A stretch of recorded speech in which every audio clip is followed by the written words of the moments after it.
हम यूनिट 4 में है। पिन पॉइंट साइलेंस चाहिए, थोड़ी सी वॉइस नहीं होनी चाहिए क्योंकि यहाँ पर चीज़ें रिकॉर्ड हो रही है, ठीक है। तो यूनिट 4 में हम कुछ बातें कर चुके हैं। उसमें से एक बात जो हमने पहले की है वो है फेस स्पेस के बारे में। अगर फेस स्पेस का पॉइंट आपको क्लियर नहीं हुआ है तो हम उसे कभी भी और किसी टाइम पर ले लेंगे और अभी उसका यूज़ आएगा। जब यूज़ आएगा तो हम चीज़ों को और अच्छे से क्लियर देखेंगे। अभी फिलहाल के लिए हमने फेस स्पेस की बात कर ली है। उसके बाद हमने एक थर्मोडायनामिक प्रॉपर्टी W की बात की है। W के लिए लिखा था this is factorial n upon factorial pi n। क्या बोलेगा अभी बता रहा हूं आपको। पाई एन आई का क्या मतलब है, अभी बात करेंगे इसकी पाई एन आई का क्या मतलब है, ओके। उसके बाद में हमने थर्मोडायनामिक प्रॉपर्टी और एंट्रोपी के बीच में रिलेशन भी फाइंड आउट करना है, ठीक है। फेस स्पेस का कॉन्सेप्ट एक बार फिर से हम यूज में लेंगे, बट यूज में लें उससे पहले कुछ और चीजें थर्मोडायनामिक प्रॉपर्टी ऊष्मागतिकी प्रायिकता के बारे में समझ लेते हैं, ठीक है। डब्ल्यू को थोड़ा और अच्छे से जान लेते हैं। एक बार फिर से यूनिट फर्स्ट में हमने एक प्रोबेबिलिटी पी आई की बात की थी, अगर आपको याद हो तो P I e raised to power minus beta ei summation I e raised to power minus beta i। याद आया कुछ, है ना। आप यूनिट फर्स्ट देख सकते हैं, एक बार फिर से पलटिएगा चीजों को।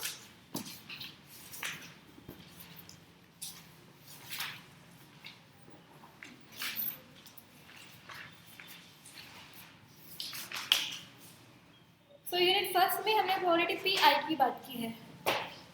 प्रोबेबिलिटी पी आई किस बात की कि कोई पार्टिकल किसी एनर्जी स्टेट ई आई में है, उसकी क्या प्रोबेबिलिटी है कि एक पार्टिकल ई आई स्टेट में होगा।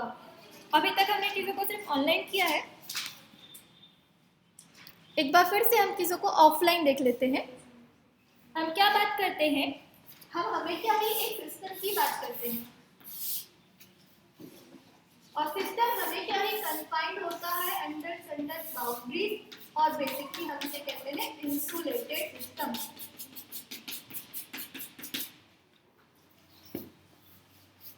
और इसे इंसुलेटेड सिस्टम में क्या है, बहुत सारे मॉलिक्यूल्स हैं, जैसे कि इस रूम में भी हैं। कौन कौन से मॉलिक्यूल्स हैं इस रूम में?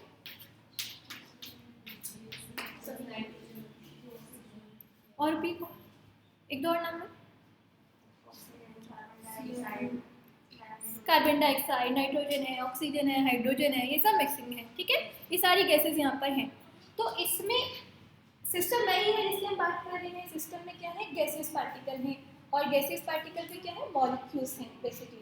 तो इन मॉलिक्यूल्स के लिए एनर्जी स्पेक्ट्रम का मतलब होता है डिफरेंट मॉलिक्यूल्स हैं, ये डिफरेंट मॉलिक्यूल डिफरेंट वेलोसिटी से मूव कर रहे हैं। अब इतने सारे मॉलिक्यूल्स में से वो मॉलिक्यूल्स जिनकी वेलोसिटी सेम है, वेलोसिटी सेम होने का मतलब एनर्जी सेम है, उन सारे मॉलिक्यूल्स को पकड़कर आप किसी एक बॉक्स में रख दें तो उन सबकी एनर्जी को क्या कह सकते हैं, सबकी एनर्जी क्या है, ई आई। इंडिविजुअल पार्टिकल की एनर्जी क्या है, ई आई, और एक इनसे ई वन। मैंने सारे पार्टिकल्स को पकड़कर किसी एक बॉक्स में रख दिया तो पार्टिकल्स, सब पार्टिकल्स की एनर्जी क्या है, ई वन। अगर उसमें 10 पार्टिकल है तो सारे पार्टिकल्स की एनर्जी कितनी हो जाएगी, ई वन। कुछ और पार्टिकल्स भी होंगे जिनकी एनर्जी अलग होगी। आई कैन से कि एक और बॉक्स में बना सकती हूँ जिसकी एनर्जी क्या होगी, ई। और ई में कितने पार्टिकल है, 20 नेक्स्ट है। सो ये जो हाइपोथेटिकल एग्जैक्टली ऐसा है। हम जब स्टैटिस्टिकल में डील करते हैं सारे पार्टिकल्स को हम हाइपोथेटिकली किसी एक बॉक्स में मान लेते हैं जिनकी एनर्जी सेम है और हम कहते हैं उनकी एनर्जी स्टेट, ऊर्जा स्तर सेम है, ठीक है। हाइपोथेटिकली हम जब भी किसी सिस्टम की बात करते हैं तो ऐसे सारे पार्टिकल्स जिनकी एनर्जी सेम है उनको हम किसी एक बॉक्स में रखा हुआ मानते हैं। और बॉक्स ही क्या है, पर्टिकुलरली क्या है, सेल। ये बॉक्स ही क्या है, सेल, जिसकी वॉल्यूम की हमने बात की capital H, right. So probability P I क्या है, किसी ith पार्टिकल की या किसी पार्टिकल की किसी एनर्जी स्टेट EI में होने की प्रोबेबिलिटी। ये EI क्या हो सकता है? E1, E2, E3, E4, E5 so on. तो कॉन्सेप्ट वाइज चीज क्लियर होनी चाहिए कि प्रोबेबिलिटी PI क्या है? किसी पार्टिकल की ith एनर्जी स्टेट में होने की प्रोबेबिलिटी है। थर्मोडायनामिक प्रोबेबिलिटी हमें वापस निकालने पड़ेगी, और ये थर्मोडायनामिक प्रोबेबिलिटी W, स्पेशली ऐसे केस में हम बात कर रहे हैं, ऐसे वाले केस में हमारे पास एक सिस्टम है, सिस्टम में क्या है? दो सेल है H, दोनों का वॉल्यूम क्या है? H। ऐसे सिस्टम में जिसमें कि सिस्टम है और सिस्टम में क्या है? दो सेल्स है। अगर सेल में भी सब सेल हो गए, अगर सेल में भी सब सेल हो गए तो ये प्रोबेबिलिटी फंक्शन W जो है चेंज हो जाएगा। अभी W का रिलेशन क्या है? Factorial n upon pi factorial ni। जैसे ही हमने सेल में सब सेल की बात करी तो ये प्रोबेबिलिटी फंक्शन W चेंज हो जाएगा, और जब W चेंज होगा तो बाकी चीजें भी चेंज होंगी। बाकी चीजें कौन सी चेंज होंगी? W के चेंज होने से, सब सेल के चेंज होने से W चेंज होगा। W चेंज होगा तो बेसिकली ये प्रोबेबिलिटी PI का रिलेशन चेंज होगा। क्या इफेक्ट पड़ेगा, क्या इफेक्ट नहीं पड़ेगा? वर्क की यूनिट 5th का पार्ट है। सो यूनिट 4 में हम सिस्टम की बात कर रहे हैं और सिस्टम में सेल की बात कर रहे हैं। यूनिट 5 में हम सब सेल की बात करेंगे, और सब सेल में भी पार्टिकल होगा या नहीं होगा उस पर डिपेंडेंट दो केसेस हैं, बोस-आइंस्टीन स्टैटिस्टिक्स और फर्मी-डिराक। अभी हम अपने आप को कहाँ पर बाउंड कर रहे हैं? अभी हम बात कर रहे हैं सिस्टम में, और सिस्टम में दो सेल हैं, और इस स्टैटिस्टिक्स को कहते हैं मैक्सवेल-बोल्ट्जमान स्टैटिस्टिक्स। जब हम सेल में सब सेल की बात करेंगे और सब सेल में भी पार्टिकल के होने या नहीं होने की कंडीशन लगाएंगे तो फर्मी-डिराक होगा और बोस-आइंस्टीन होगा। ओके, तो अभी थर्मोडायनामिक प्रोबेबिलिटी W का रिलेशन ये है, और यहाँ से हम फिर से प्रोबेबिलिटी PI को निकालेंगे। हमने पहले भी निकाला है चीज़ों को यूनिट 1 में। वहाँ का जो स्टैटिस्टिकल ट्रीटमेंट है वो यहाँ की स्टैटिस्टिकल ट्रीटमेंट से अलग है। यहाँ पर एक स्टैटिस्टिकल ट्रीटमेंट आया है, आप देखिएगा कौन सा ज़्यादा सिंपल है ना। आप दोनों ट्रीटमेंट को देखिएगा, वहाँ भी हमने ये रिलेशन निकाला है और अभी भी हम ये रिलेशन निकालेंगे। आप खुद बताएंगे कि कौन सा आपको ज़्यादा इजी लगता है, right? Any question till now?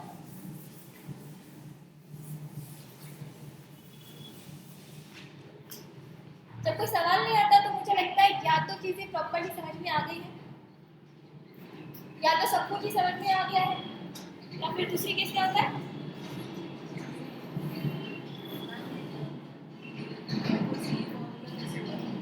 आवाज जोर से बोलिएगा।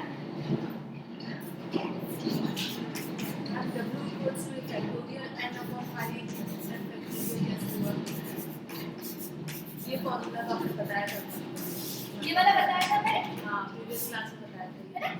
ये वाले फॉर्मूले का सबको मतलब पता है, कैपिटल N मतलब total number of particle in system. N1 किसी एक सेल में पार्टिकल, किसी दूसरे सेल में, तीसरे सेल में। अच्छा, इनको ना पाई लिखने तक, पाई का क्या मतलब था? मल्टीप्लिकेशन। जैसे आप समेशन Ni को क्या कहते हैं? N1 plus N2 plus N3 and so on। ठीक उसी तरह से आप पाई N का क्या मतलब होता है? N1 multiply N2 multiply N3। तो पाई Ni का क्या मतलब हुआ? Factorial N1 multiply factorial N2 multiply factorial N3। तो ये सिंपल रिप्रेजेंटेशन। नाइस। तो अब चीजें क्लियर हो गई है, तो हम आगे बढ़ते हैं।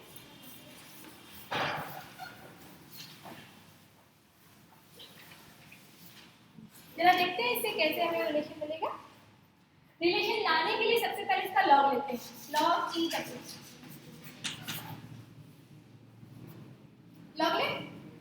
लॉग लेते हैं। लॉग ई फैक्टोरियल n माइनस लॉग ई फैक्टोरियल n1 माइनस लॉग ई फैक्टोरियल n2। मेरी मैथमेटिक्स में कहीं गड़बड़ लगे तो बता दीजिएगा आप। थोड़ी सी कमजोर है आप लोगों से? No, you are good in mathematics.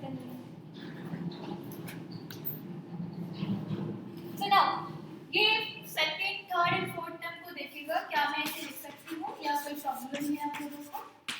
Summation I factorial in are.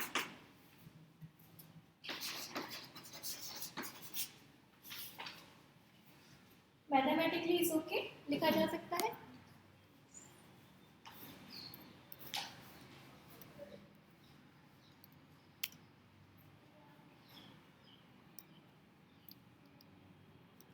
अब मैं आपको इसका लॉग लेने के लिए कह दूँ, डिफरेंशिएशन करने के लिए कह दूँ, क्या आप कर सकते हैं? दिखाऊं, डेल्टा लॉग डब्ल्यू निकालना है आपको।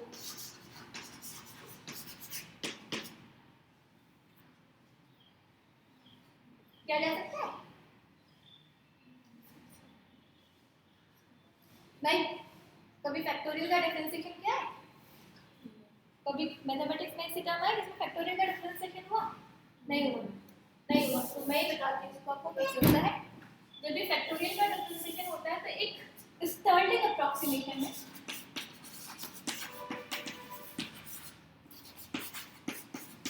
ये यूज करते हैं। और ये अप्रॉक्सीमेशन क्या है? ये अप्रॉक्सीमेशन तब वैलिड है जब n कोई बड़ा नंबर है। n है number of particle in A system, और आप जानते हैं कितना बड़ा नंबर है? 10⁻23 सेंटीमीटर क्यूब। इतना बड़ा नंबर है ना? तो एक बड़े नंबर पर स्टर्लिंग अप्रॉक्सीमेशन लगा सकते हैं। और ये अप्रॉक्सीमेशन क्या है? ये अप्रॉक्सीमेशन कहता है log e फैक्टोरियल x को लिखा जा सकता है x log e x minus x। अगर x एक बड़ा नंबर है तो स्टर्लिंग अप्रॉक्सीमेशन लगाते हुए हम इसको लिख सकते हैं log e factorial x is equal to x log e x minus x। अब हम इस पे डेल अप्लाई करें उससे पहले इसको लगा दें अप्रॉक्सीमेशन को। यहाँ आपको फैक्टोरियल n दिख रहा है और यहाँ पर आपको फैक्टोरियल n आई दिख रहा है। पीछे क्लियर है? आपका नाम मनीषा दिखाई दे रहा है? ठीक है, तो अब हम यहाँ पर ये चीज अप्लाई करेंगे, कौन सी? ठीक है, करते हैं यहाँ पर n log e n minus n, right. और समेशन i को यही रहने देते हैं और अप्लाई कर देते हैं n i log e n i minus summation n i।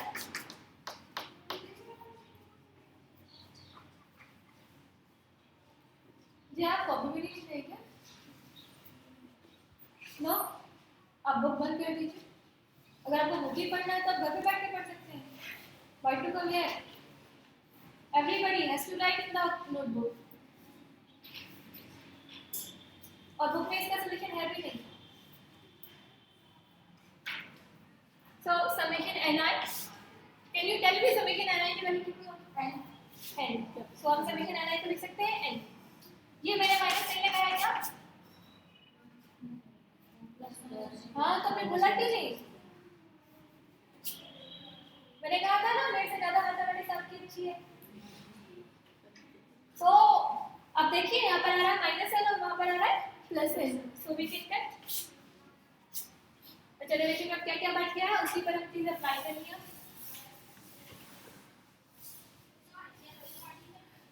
Now log e w del लेना है, इसका डिफरेंशिएशन करना है एनी वेरिएबल। जब हम डेल w लिखते हैं इसका मतलब हम किसी भी वेरिएबल के रिस्पेक्ट में इसका डिफरेंशिएशन कर रहे हैं और वो वेरिएबल्स लेफ्ट हैंड साइड में भी सेम है और राइट हैंड साइड में भी सेम है। सो हम जब डिफरेंशिएशन करेंगे सो दिस थीटा में क्या देंगे? Delta n log e n।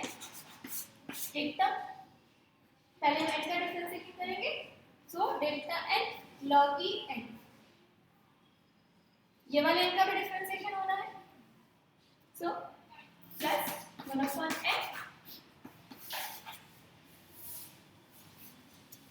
क्या बनेगा? लग क्या? कुछ बाकी है?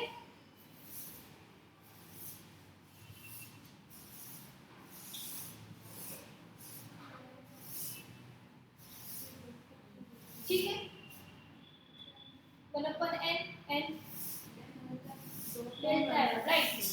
Delta n, there should be delta n. Now it is n log n का डिफरेंशिएशन 1/n and इसको delta n. Now ये टर्म minus ni यानी कि summation I delta ni log e ni minus ni upon ni and summation delta ni. Each and every term देखिएगा, कहीं पर भी कोई भी दिक्कत नहीं.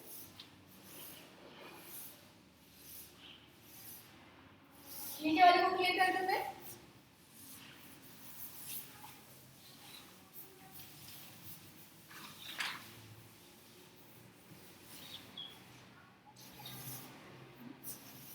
यहाँ पर देखिए डेल्टा एन किसी भी वेरिएबल के रिस्पेक्ट में नंबर ऑफ पार्टिकल्स में कोई चेंज होगा? नहीं होगा. Everyone clear? किसी भी पार्टिकल के रेस्पेक्ट में कोई भी चेंज होगा तो डेल्टा एन को क्या हो जाना चाहिए? तो डेल्टा एन शुड बी 0. यहाँ देखिए क्या टर्म है? समेशन आई डेल्टा एन. क्या ये 0 होगा?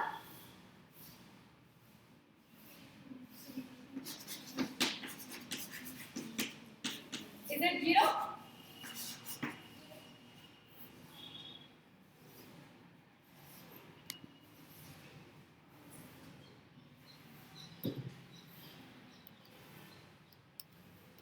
कितने लोग कह रहे हैं 0 हो सकता है?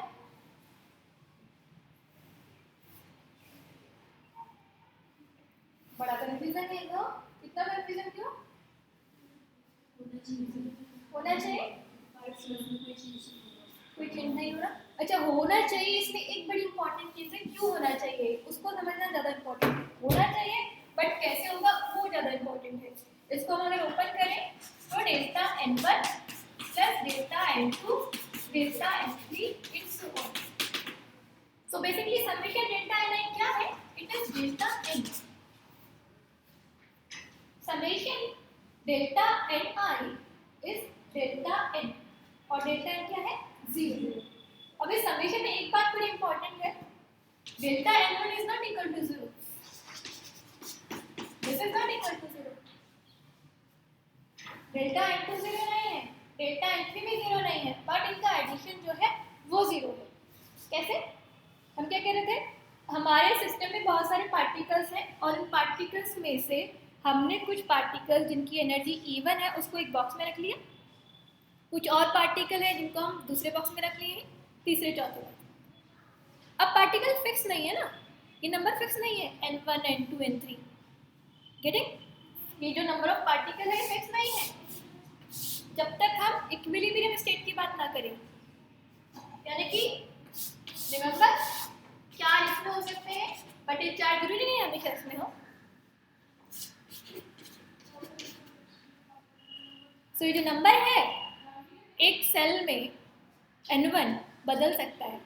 सो डेल्टा n1 फिक्स नहीं है, n1 फिक्स नहीं है, n1 can be change. So delta n1 0 नहीं है, डेल्टा n2 0 नहीं है, n3 0 नहीं है, बट इनका एडिशन वो 0. सो डेल्टा n 0 है. सो यहाँ से चीज़ें थोड़ी सिंपलीफाई हो गई हैं. एक रिलेशन हमें मिला है, इसका इक्वेशन 1 कह सकते हैं.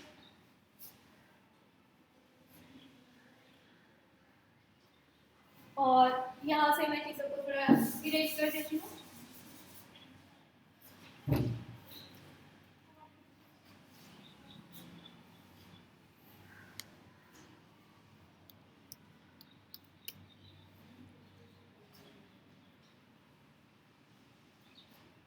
तो एक इक्वेशन को आप अलग से लिख लीजिएगा, ये वाली इक्वेशन को.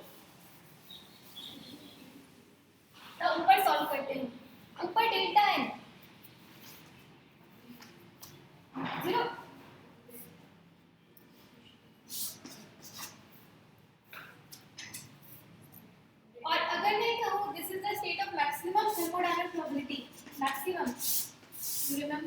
कोई भी वेरिएबल है पी आई है, ग्राफ ऐसा था।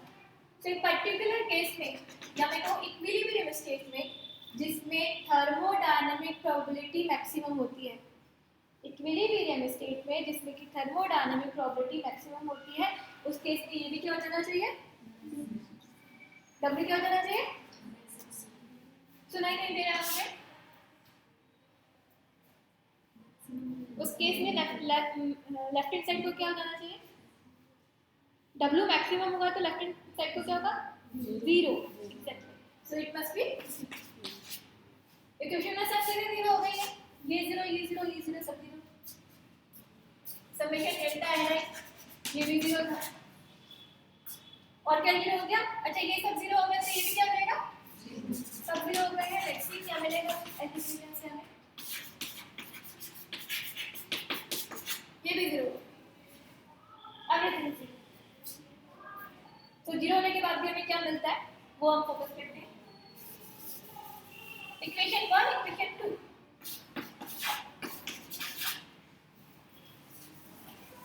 इस प्रोसेस को बड़ा ध्यान से देखना है आपको क्योंकि यूनिट 5 में सेम प्रोसेस है, यूनिट 5 में सेम प्रोसेस है। प्रोसेस में क्या अलग है, W, there will be some changes in the W, और जब W में कोई चेंजेस होंगे तो उसकी वजह से पूरी मैथमेटिकल ट्रीटमेंट में कहाँ चेंजेस आएंगे वो आप देखिए। तो इस 4th यूनिट और 5th यूनिट की ब्यूटी यही है, अगर आपको 4th यूनिट की मैथमेटिक्स आती है then you can apply that mathematics in the 5th unit. तो चीजें अपने आप क्लियर हो जाएंगी, W चेंज होगा उसकी वजह से चीजें चेंज हो जाएंगी ना, ये 0 ये 0। एक और इक्वेशन है जिसको हम लेकर आते हैं, क्या इक्वेशन है, एनर्जी ई आई, ये किसी ith एनर्जी स्टेट की एनर्जी है। उस स्टेट में मैं कहूँ Ni पार्टिकल है तो उस स्टेट की टोटल एनर्जी हो गई Ei, ith स्टेट की एनर्जी है, उसमें Ni पार्टिकल है तो उसकी एनर्जी टोटल एनर्जी क्या हो गई Ei into Ni। ऐसी बहुत सारे स्टेट होंगे तो अगर मैं समेशन अप्लाई कर दूं उस पर तो now can you tell me ये क्वांटिटी क्या है, ये क्वांटिटी क्या होनी चाहिए,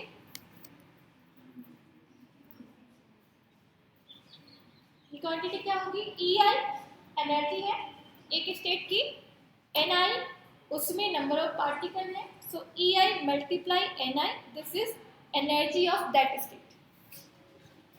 मैंने सारी स्टेट्स के लिए इसको एडिशन कर दिया, ये एनर्जी है पूरी। तो ये इक्वेशन मुझे क्या देना चाहिए, ये सब कॉन्सेप्ट पता है, जरा दूसरी बोलिए, total energy, yes total energy of the system, इसे आप U से डिनोट कर सकते हैं, this will be total energy of the system. अब इस total energy of the system को मैं डिफरेंशिएट करूं, once again delta U find out करना है मुझे, और डेल्टा U फाइंड आउट करने के लिए फिर से डिफरेंशिएशन करते हैं, summation I delta EI Ni plus EI delta Ni।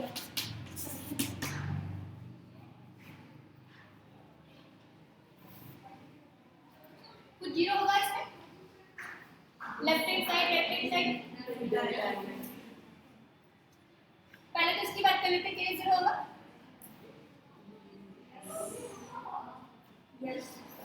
System की टोटल एनर्जी कांस्टेंट है, सिस्टम की टोटल एनर्जी कांस्टेंट होने की वजह से ये 0 होना चाहिए।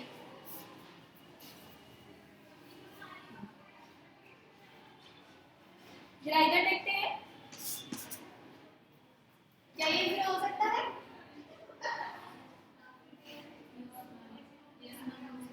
डेल्टा EI, क्योंकि EI एक स्टेट की एनर्जी भी कांस्टेंट है, हमने E1 बोला E2 बोला E3 बोला, नंबर्स में चेंज हो सकता है N1 N2 N3, इनके पार्टिकल्स नंबर बदल सकते हैं, बट किसी सेल की एनर्जी हमने कहा है E1 है तो वो E1 ही रहेगी, E2 है तो E2 ही रहेगी, सो डेल्टा EI इज 0, सही भी होगा 0। तो थर्ड इक्वेशन को मुझे बोलने की जरूरत नहीं है, क्या हुआ 0।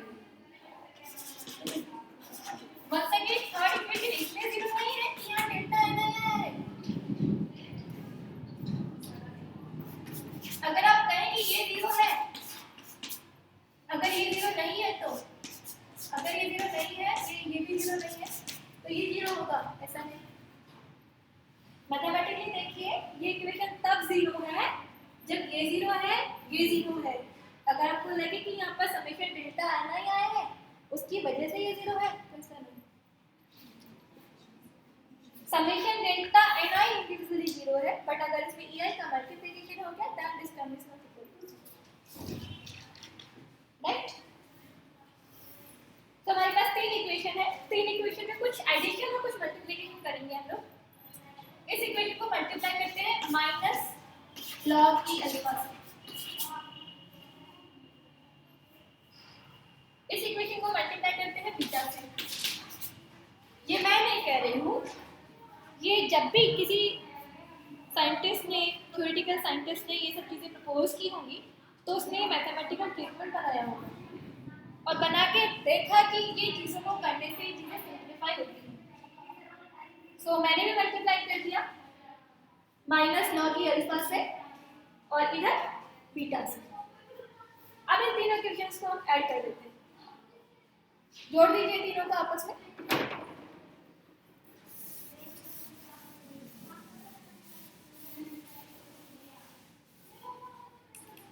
तीनों को ऐड करते हैं और देखिए एडिशन क्या आता है। एडिशन आता है log e n i minus log e alpha plus beta e i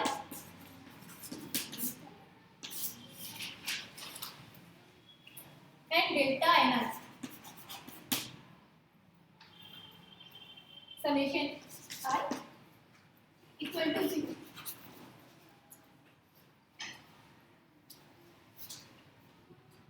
check कीजिए ना मैंने कोई गड़बड़ तो नहीं कर दी है लिखने में, किसी भी तरह का कोई प्रॉब्लम।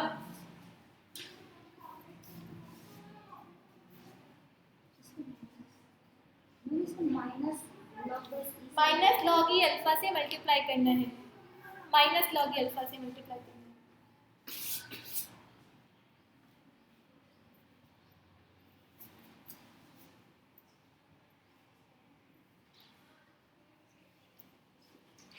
ना एक बार फिर से मैथमेटिकली हम देखें चीज़ों को, क्या कौन सी चीज़ें जीरो होंगी, कौन सी चीज़ें जीरो नहीं होंगी। इफ आई से log e n i minus log e alpha plus beta e i equal to 0, क्या आप मान लेंगे सिर्फ मेरे कह देने से?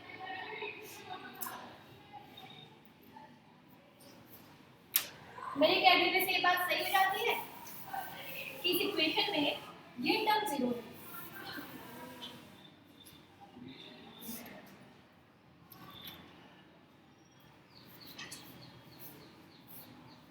ओके मैंने कह दिया, आप मान लीजिए।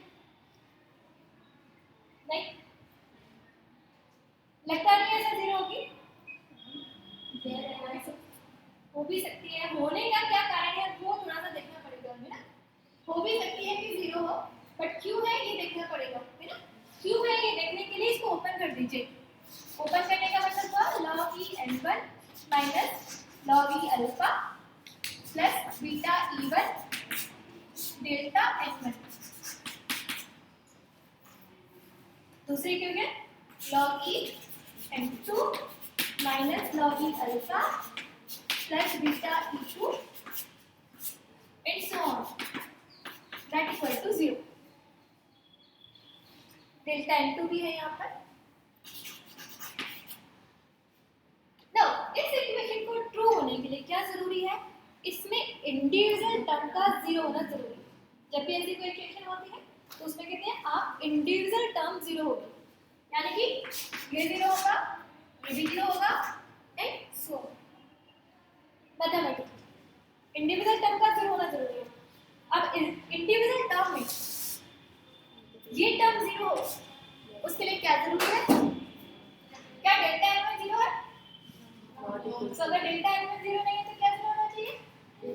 ये जीरो होना चाहिए, इसको जीरो होना चाहिए। सेकंड टर्म में मल्टीप्लिकेशन को जीरो होना चाहिए, थर्ड सो ऑन। तो आई कैन राइट, समझ में आ गई बात? इसलिए मैंने कह दिया कि ये जो टर्म है ये इक्वल टू जीरो है, दिस इक्वल टू 0। क्योंकि इंडिविजुअल टर्म जीरो थे इसलिए आप किसी भी n1 हो n2 हो n3 हो n4 हो सबके लिए क्या हो जाएगी टर्म जीरो थी। अभी भी किसी को क्लियर नहीं हुई है तो we can take it again. हाँ, ये जीरो कैसे होगी? ये कैसे जीरो होगी? पूरी इक्वेशन इक्वल टू जीरो है। इस इक्वेशन को ट्रू होने के लिए इंडिविजुअल टर्म यानी कि ये भी जीरो होना चाहिए, ये भी जीरो होना चाहिए, ये भी जीरो होना चाहिए। अब इस टर्म की बात करते हैं। इस टर्म में क्या है? दो मल्टीप्लिकेशन है, एक ये है और एक ये है। मैंने पहले बताया क्या है? अगर डेल्टा n1 जीरो नहीं है तो इस इक्वेशन में क्या जीरो देना चाहिए? log e n1 minus log e alpha plus beta e1। अगर ये जीरो है तो इसी तरह से 2 वाले भी जीरो है, 3 वाले भी जीरो है। सो मैं इसे i से रिप्रेजेंट कर दूं। i में अगर 1 होगा तो भी ट्रू है, 2 होगा तो भी सही है, 3 होगा तो भी सही। So individual term is equal to. Still any problem?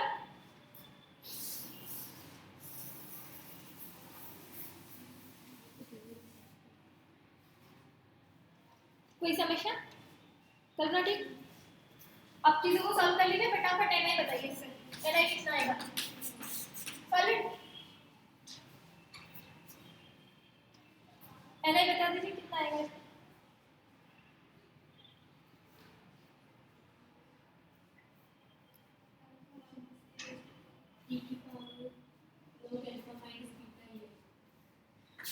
NI will be alpha e की power minus beta.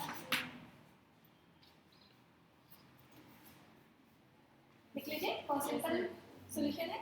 So ni will be alpha e to power minus beta e। अब अल्फा क्या है? अल्फा कोई कांस्टेंट है। Constant को कैसे determine करें? Summation apply कर दीजिए। Summation i ni summation alpha e to power minus beta. Alpha को फाइंड आउट करने के लिए समेशन अप्लाई कीजिए। Summation ni is equal to summation I alpha e raised to power minus beta e n।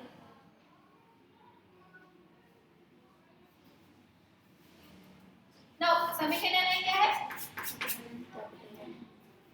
So alpha की value कितनी हो जाएगी? Alpha will be n upon summation I e raised to power minus beta।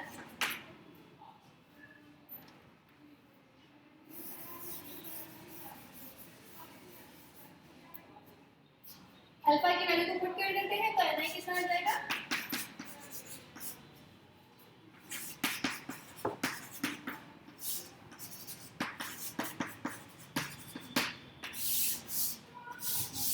This will give us number of particle in ith state।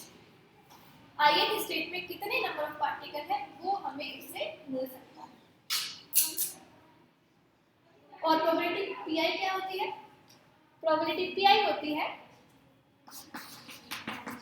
ni upon n, यानी कि कितना fraction है, total number of particle में से कितने particle उस cell में है। This is probability. Probability basically यही है, टोटल नंबर ऑफ पार्टिकल है और उसमें से कितने पार्टिकल किस सेल में। सो ni अपॉन n, देखिए रिलेशन मिल गया हमें।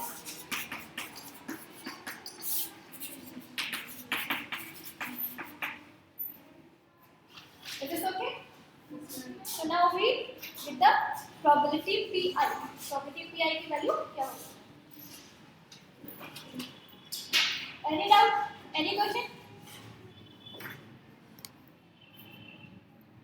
मैम यहाँ पर सबमिशन अल्फा था तो उसी का